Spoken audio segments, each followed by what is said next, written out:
Hey YouTube, it's Mark here, Trusted Word Ministries, just at work very early. Wanted to quickly do a debrief of my trip to the Philippines. I've actually already I've already uploaded my testimony, which I'm hoping to publish, but I wanted to get this done before I did it, and time is just against me, so decided to come to one of these meeting rooms here and record a quick debrief. So yeah, basically, I've successfully delivered my testimony out in the Philippines. It was very difficult, very interesting. I was first asked about this back in March, and I've spent the last few months just trying to really get this nailed down. A lot of preparation. I've delivered it already in the UK, a much longer version. So this one, it was a kind of cut down version with a real solid, I believe, salvation message and a plea at the end. So yeah, just some very quick points about the trip. Flights out there were very bad. I flew with Singapore Airlines, and the landings in Singapore and the return to London was just so heavy and hard, and was really worried that we're going to crash. It was such a heavy, hard landing. But thanks to the Lord, and I can tell you I was praying a lot. I always pray when I fly, but I was really praying for this flight. And so I got there okay. In fact, one of the first things I saw when I arrived there was a Madonna on the back of a lorry. So I took a couple of pictures of that, and maybe I can insert them into the video here. But so instantly when I landed, I was faced with some Catholic monstrosities, and which was just not a lot of fun, really. I support and attend two churches out there, Pildera in Parañaque and OJBM, which is in Las Piñas. So attended the worship service in Pildera first Sunday that I arrived, and that's just wonderful, of course. In fact, the day before, I was made godfather to my niece, and I presented the pastor that was there with a beautiful Cambridge wide margin Bible. It was just lovely to do that and talk of things of the Lord. And there were a couple of other, there was a pastor and his wife there also, and it was great just to fellowship and talk with them. Really enjoyed that. I had a great witness also at the Philippine Christian University, talking to one of the senior research consultants there about the Bible version issue. Was able to demonstrate to him in his own language Bible some of the omissions and changes that had happened, and he was genuinely surprised, and it was a joy to leave him with a Bible, a copy of my calling card, and it was just good to have a great witness about that. But sad as well at the same time to see that this university is using the New King James, and it's just plastered everywhere, and it's not really good. So it was a joy to witness, and a good witness as well, not just kind of just a passing comment, but a solid conversation about the Bible version issue. So just please keep that in your prayers, that this chap will come to the knowledge of the truth and start really doing something there with regards to that. It's funny, just before I gave my testimony on Sunday the 8th, was facing a lot of spiritual warfare, so to speak. I was very ill, really sore throat, couldn't even speak the night before. I mean, it was just really bad, really painful, really hot, and just really not good at all. Just a lot of emotional, sort of material problems, I guess. A lot of issues just prior to that, which were sort of screaming at my flesh not to do the testimony. Everything was trying to say, no, don't do it. But I went ahead, went to the church anyway. And even on the way, I was thinking maybe there's a way that I can just say, I'm just not feeling up to it, whatever. But got there, and hymn started playing, good Christ-honouring hymns. Heard a great sermon talking about, I think it was Revelation 4, if I recall correctly. Just really well preached, and just really what I needed to hear. And I remember it came up to the point where I was to give my testimony, just felt a lot better. And again, I don't say that like it's some sort of miracle, but this had just eased off, my throat had eased off, my nerves had calmed down, just felt a lot better. And I really love the way that the Lord works like that sometimes. Again, it's not a miracle, it's just amazing how you can just come alive when you hear the word preached, and Jesus Christ is exalted, and rightly so. It's just amazing the effect that can have. Excuse me. So anyway, I gave the testimony, and after this video, I'm hoping that it'll be the next one that you see. Was very nervous. It's in front of a lot of people. The camera angle that you will get, you won't see anybody, which is a bit frustrating. You'll see people passing and you'll hear people. But there were probably about, I don't know, 50, 60, 70 people, something like that. I didn't stop and count, but there were plenty of people there. Most of the people I'd never met before. I came with my family, who gave me some great support. And one of my brother-in-laws as well, a Catholic, was pleased to come. I invited him to come, and he heard the word preached, not just by me in my testimony, but before that. So I'm just praying, of course, that he gets convicted and gets saved, and he was certainly impacted by the testimony, as a number of people were there.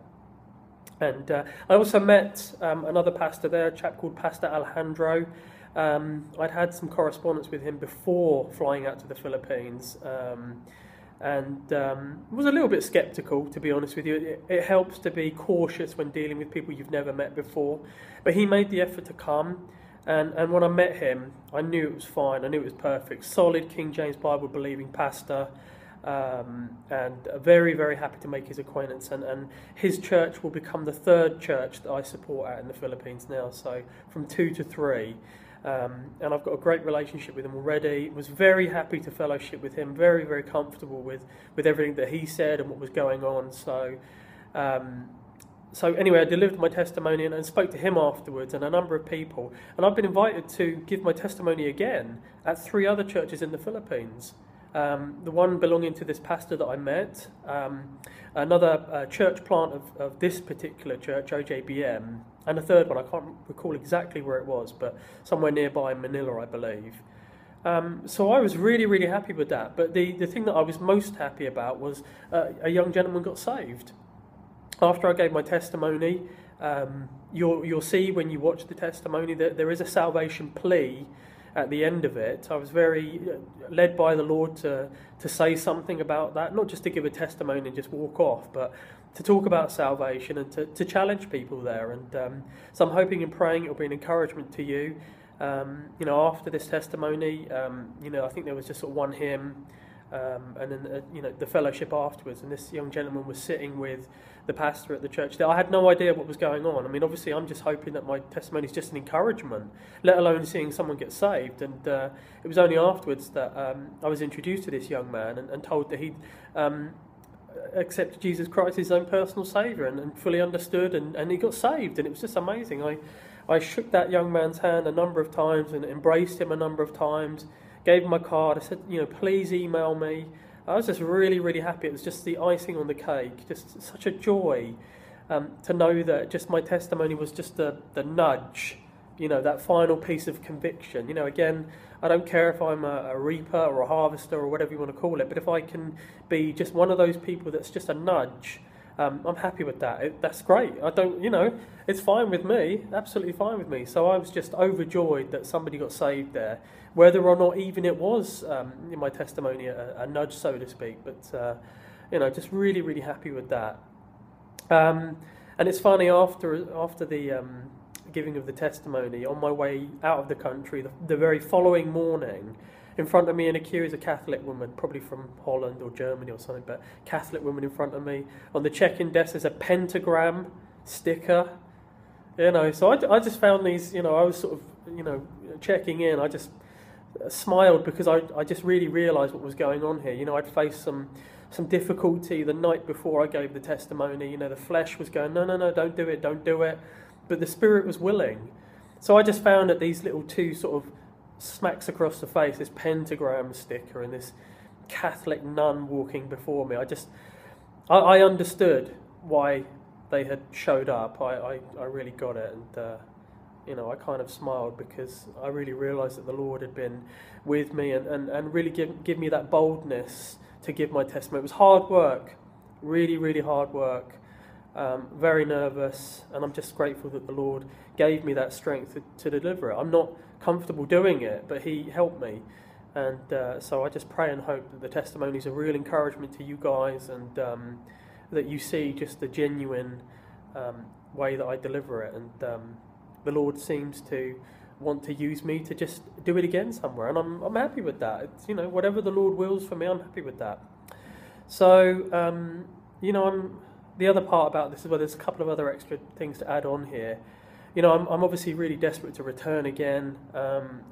Lord willing, that will be, I think, maybe in November, maybe a little sooner. It depends on various plans and where people are, especially one of these churches that I could give my testimony at. It's very far away, and I think there's a set time when that's going to happen. So I don't know when I'm going to return again next. I obviously pray that it's going to be really soon. I didn't want to leave. I don't want to leave. There's much work to be done there, just like there is in every country, but there, that's where I feel that the Lord has led me to, and I really wish I didn't have to leave, and I really wish I could go back as soon as possible. So I just ask, if you're watching this, please to pray about that, and ask the Lord to, provide for me to go back. I have a good job. I mean, I'm here right now. I have a good job, and the funds with which to support that, it's still tough. So I just ask that, you pray for the Lord to provide for me on that one. The only thing that I would like to raise to your attention is that there is a need out in these Philippine churches, and the need is for Bibles, basically.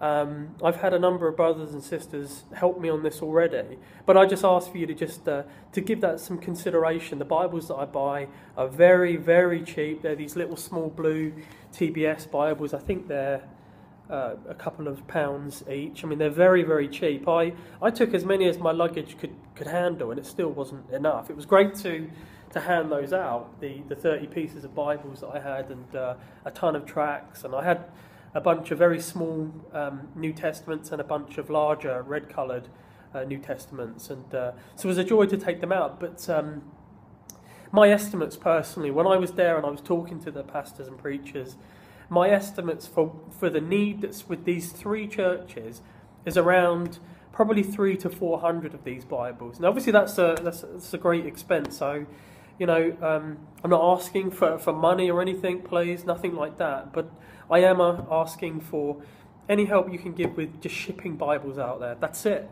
Just shipping Bibles to these places. So, if you've got it on your heart to help and send Bibles out to the Philippines, please just drop me an email, trustedwordministries@gmail.com. That's my only request. I just want to get the word of God out to these places. Most people don't have Bibles there. That's just the way it is. Most people don't.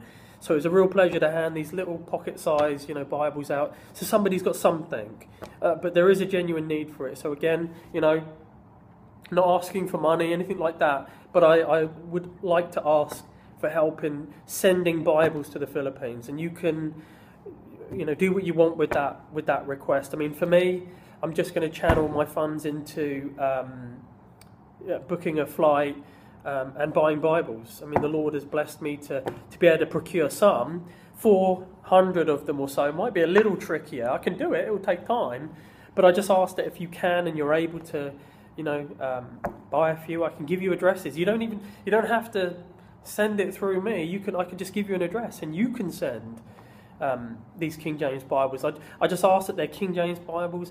I ask that you, if possible, that you can just get the code and the type of Bible that I believe is the right Bible to send out there. That's all I ask. So again, I'll just leave that with you, please. Just give it some thought. If you're able to, please, it would be gratefully appreciated, not just by me, but certainly by the people of the Philippines that are in these churches that really want the word. They really want the word. So I want to give that to them. So I get paid next month. Lord willing, I can start shipping something out. And so I just ask, if you're able to do the same, please do so. So anyway, just wanted to give a very quick update coming up to the 15-minute mark for uploading to YouTube. Just a very quick debrief. There's much, much more to say about all of this. But I just give thanks. I'm really deeply humble and grateful that the Lord has provided and helped me get out there. I'm really grateful to the sisters and brothers that have helped me already, and you know who you are, and I'm very, very grateful for your help. Really, really grateful.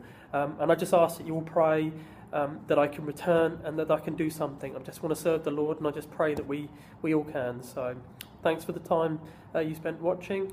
Deeply grateful. May the Lord bless you all. Thank you.